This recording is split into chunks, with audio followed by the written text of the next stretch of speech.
No matter how hard we try to keep our stuff safe, sometimes things happen. If our valuables get lost, stolen or damaged, we might have to spend money to replace them. That's why when you're older, you might want to buy something called insurance. With insurance, you pay a little bit of money each month to an insurance company. If anything happens to the thing you've insured, the company will pay you what it was worth, so you can replace it without losing money.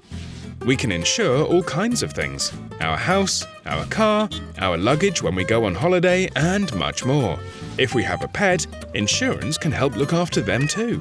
If your cat gets ill or has an accident, going to the vet can be very expensive.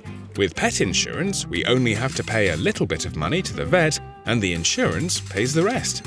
Buying insurance means we're less likely to pay a lot of money if something happens unexpectedly. We can spread out the cost instead.